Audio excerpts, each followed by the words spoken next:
Go. Rose Matafeo is the Hello. creator, co-writer, and star of Starstruck. I'm at Nobler Gold Derby, and I wanted to kick things off by asking you, Rose, what was the most important thing to get right with this romantic comedy?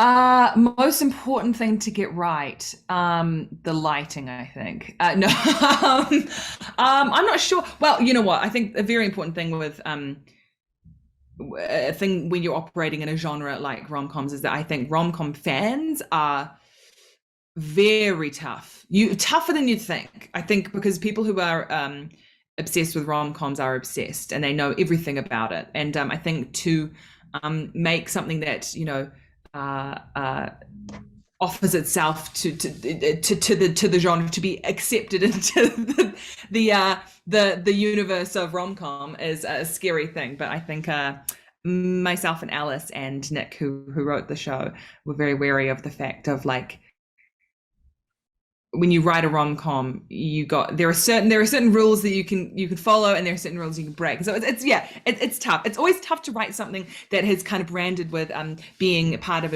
such a specific genre from the outset before people have even seen it. So I think it was a challenge to be able to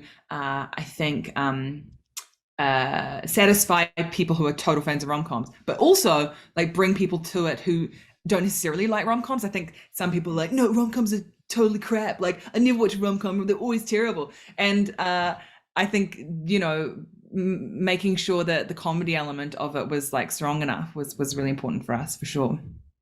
Can you think of a rule that you kept and a rule that you broke? Um, well, like rules not kept, but like kind of patterns or like nods to rom-coms, I think, that we have Yeah. in the show. Like there's just like a blatant like Love Actually Alan Rickman reference in the second series, which is very feels rather meta. Or even just like I think I think that there are aspects of Starstruck where I think we're quite unashamed. We're not ashamed of like I don't know romance in a way. I think the way it's shot and the way like we kind of portray even London and stuff, I think it is really quite romantic, and I think leaning into that romance is almost can be a kind of a bit embarrassing in in the world that we're in today, and like being earnest about that kind of stuff. And but then I guess in the same way we kind of not break rules or whatever, but like there are small things of like I don't know. I mean, my character, who's the lead, is very. I don't know how she's. There are ways in which she's kind of different to, regular, Yeah. the rom com leads that you usually see. I think the one that springs to mind all the time is because I think it was identified by a lot of people who watched the show was in the first series in episode 2 when she's like had like a one night stand and she's like stoked. Like she's like in no way is she doing a walk of shame or anything. And that was a really lovely thing because it didn't even cross our mind that she would be shamed out about it. We're like, oh my God, she had sex. That's awesome. And on a boat. Great. Well, her natural reaction to that is going to be dancing down a canal. So I think things like that were fun to sort of, I don't know, go in a more unexpected route than you would expect in other rom-coms, for sure. And Rose, how much are you like Jesse or not like Jesse? Like, It's very tough to say. It's hard. It's really interesting playing a character that I think is definitely written towards your strengths as a performer. Like, because I've obviously come from stand-up. I don't come from like a traditional acting background or anything like that. So, and obviously the character is very similar to myself. There are many ways though that she's very different. I think she almost feels like it's very strange playing a character so close to you. It feels like a sister in a strange way in which there are so many ways you're similar, but there are ways that you're different, and there are certain decisions that you would make that they wouldn't, or vice versa. And I think she's a lot more confident than I am, but I think she a lot more confidently goes into scenarios and bowls into things and like does things before thinking more so than I do. I'm a bit more wary and like think through things and a bit more anxious. She is less so there. I have a middle parting now. That's a different thing to my character. Yeah. So that's it's slightly different. And then everything else is pretty much the same. We've got the same prescription for glasses, and I always wonder how, because it happens a lot, I think, with comedy. Like, you know, you see things like Broad City, or you see things like, you know, even to a certain extent, like performers like Steve Martin or something, like in my favorite films, like there is parts of them that they're based on them as a person, but then you have to find small ways to slightly make them different, so people don't watch the show and get too much of a glimpse into your internal psyche, you know, which is a bit of a problem. And I guess you can go like, this is what like I would do in this situation, but there might be a bit more comedy, or there might be a better story to be told if I go a slightly different path.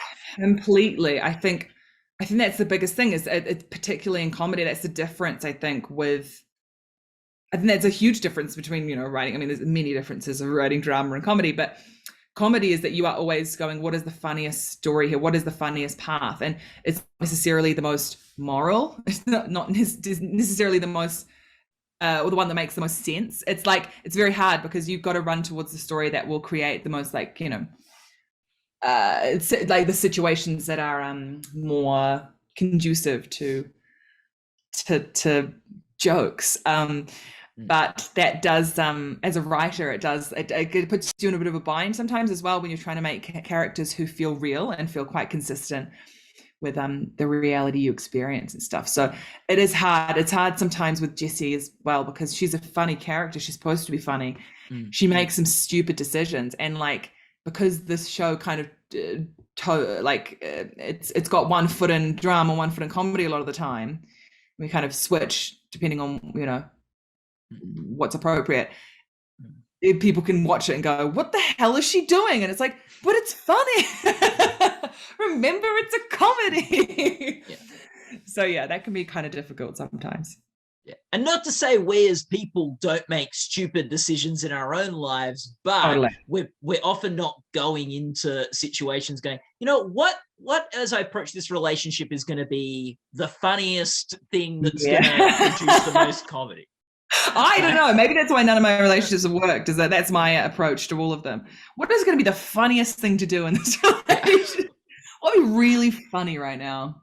What's going to get them laughing? What's going to get the crowd laughing? The crowd that's not watching this relationship unfold. You know, that it is true. And I think people it's funny because you're right, like people make such stupid decisions, but particularly in relationships, but those are often so often made in private. You know, there's no witness to those stupid things. So I think when you're putting a relationship on screen like this, and you make people make mistakes that everyone makes, but it happens in private, you should not talk about it. And so when people see that, honestly, I think they react to those scenarios so violently because they've done it themselves, and they don't want to see themselves reflected back. They're like, no, you can't do that. Why are you doing that? And it's because they've probably done that at some point in their lives. And honestly, I mean, a lot of the inspiration for the more stupid things Jessie has done in relationship wise in the show are sometimes inspired by things that we have done before. So, you know, I don't know. I think in the season 2 finale, your character says that she does things and doesn't think about what happens next. Like does it like, as far as a comedy writer, Rose, how much do you need to think about things and what happens next, or you just go one scene at a time and whatever comes from it comes from it? Right. So in writing scripts, you mean? Yeah. I'm definitely not. I definitely no. I need a plan. Yeah. I'm a bit of a. I think I've always kind of been like that with writing, even with like stand-up shows and stuff. I need a slight structure, or else I'll be aimlessly writing. I have no confidence, and I love structure basically, and I think that's it's also just easier, I think, like with a show like Starstruck. It's like we kind of, like many writers, figure out the story outlines for each of the 6 episodes. Also, we've got very little time to tell the story because it's 22-minute episodes. I think that's what really dictates how much you plan, and you have to plan with scripts like this, because you are trying to fit as much, you're trying to pack as much into such a small amount of time. So we don't have the luxury of sort of either time or like endless budget or all of this stuff to be able to make the show. So I think it's like the economy of words is so important in it. So I think we have to go in with such a good plan, and particularly when you've got more than one writer as well, I think, because it becomes hard to that's the hardest thing, is that if you don't have a plan, that your co-writers can then go off and write a draft of that outline or whatever, it means you're just not on the same page. So yeah, this is just a very long way of saying I'm a control freak. Yes, we have a plan, and it will not be strayed from. Thank you. Well, you've done some improv, right, in your background as well. Like, is there much improv in the show, or do you just stick to the plan as written? What's so funny is that myself, Alice, and Nick, we all do improv together. We all have done improv together back from in New Zealand for many years now. And so it's kind of funny, because I think a lot of the improv happens in the writer's room in that sense. So when we're writing it, then obviously it ceases to become improv, it's just writing. So it's a lot of that happens in the room. Then when we get on set, again, it's this thing of like, we have a limited amount of time every day, to get this stuff made. And so sometimes we don't have the luxury of being able to do a take just for fun and all of the stuff. And the way that we shoot the show is so intentional as well. So I think to cover improv is you'd ideally cross shoot improv. It's not like a Judd Apatow vibe where you've got like 2 cameras on people and stuff. So I think there is room for improv, but we've got such a great cast who know like the boundaries of the improv that they can make. So and they're all such show-offs, because they all come from, like, most of them come from comedy anyway, and so they'll always know exactly what the boundaries of their improv can be. It's like, okay, I'm in the shot, I'm in the back of the shot, okay, I'm going to do these things in the back of the shot, and I'm going to do as much things I can do without messing with the continuity and stuff.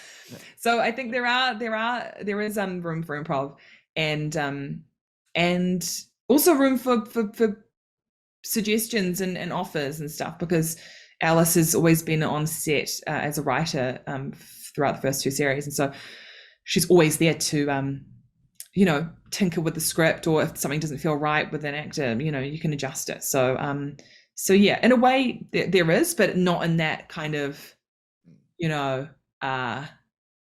sort of like, we're just gonna mess around, let's do a fun one. It's like, no, let's get what's on the script. The script is the fun one. Yeah, you forget. Yeah, and I like that. And I like that. I never thought of that idea of how a writer's room in some ways mirrors an improv process, where you're serving each other and building on each other's ideas and bouncing off each other. That's really cool. Totally. Do you have a favorite moment from the series? Oh, that's a good point. There are a couple of favorite moments, I think. I mean, I think there are moments where I just enjoyed acting and had a lot of fun with scene wise. Like in the first series, I just loved the first scene when I like wake up in the morning figuring out who Tom is and stuff. And that was because that was an audition scene for when we were casting and stuff. And so I felt like I did it over and over again. And it was so nice to be able to shoot it and like, feel like it was like new again, I think. In the second series, any episode with lots of the cast in it is just my most fun. Third episode of the first series is so much one of my favorites, because it's got everyone in it and it's a murder mystery party, and I just love that kind of shit. And I think second series, I'm just choosing like three moments now. The second series, I just really love the end, because I didn't love being in a lake, but I think the results were good. Yeah. And it was fun to do something that dramatic in a lake, even though it was pissing down, and it was quite miserable. Yeah. Yeah. And like Jesse, like just on the sort of the second one, Jesse's place is so small. It's always great when you get the whole cast in there of how cramped everything. There's never enough chairs for everyone. There's never enough. There's just something really funny about the interactions that happen when space is so limited. It's like a clown 100%. car. Like, I think that's such a good point. No, it is true. It's like when it's and it's like I remember talking to the DP about this of like, you know, space is such an important thing because it completely affects the energy and the vibe of the performance. Like Jesse's bedroom, it's not a set, you know, we shot it in the top of the bedroom of that house. It's tiny, it's hell to shoot in. It's almost impossible to shoot in that room. There's like only a couple of angles you can get. By the second series, we were trying to shoot into bloody mirrors because we were just like, well, how on earth can we make this look different?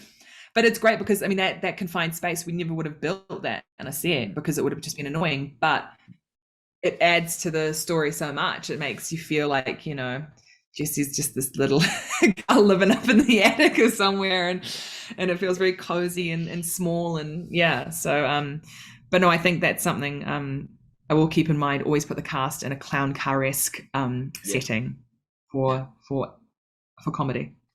Yeah, you can fit a lot of clowns in a car. You can fit a lot of comedians in a house. Exactly. This is the principle. And you've got it's great. It just adds awkwardness, which is always pretty funny. Yeah. What do you think is the key to comedy? What is the thing that you think is important for a good comedy? Oh my God, if I knew, I wouldn't be telling you. Jesus, I'd be selling it to my mates. The key to comedy. Do you mean in like scripted sense or like for a show like this? Do you mean? I guess so. You can take it how you want, Rose. But yeah, like when you approach. Say no more. It's a philosophical question. I do enjoy this. Okay, hang on. What is the key to comedy? I think that I wouldn't say it's a key, but I think it's a bigger consideration, and I think something I probably didn't learn till very recently. I think, and that all of the people, all of the comedians, all the stand-ups, all the writers I admire are people who, while comedy is so like referential, it's always slightly not derivative, but it's always inspired by generations above you, other performers that you like, other writers that you like. I think the best comedians and all your favorite comedians, or particularly mine, are like ones that completely, it's just having a unique perspective, having a voice that is different to everyone else. And I think that's something you can often forget in comedy, because sometimes you're trying to ape the style of people you admire, or you're like, oh, I want to write something like that or that. And I think there is totally a difference between inspiration and, I don't know, writing towards what you think is funny, and really, I think that's what makes interesting performers interesting, is because they aren't trying to be anyone else in that way, and like they're supremely unique. And I think comedy that comes from deeply unique people is always the best. So I think, yeah, I guess be yourself. Is that a key to comedy, or is that just a sort of mantra you'd have on a wall in an office or something? It's all about context. It's all about context. Yeah. Like if it's on a post, on my chest. Or yeah. If it's on a poster with a corny photo, that's what it is. If it's something that we see play out in a sitcom or a stand-up special, it's probably the key to comedy. Yeah, it's all about context. The final scene of season 1 feature you guys are on a bus. The final scene of season 2, you got out of boats.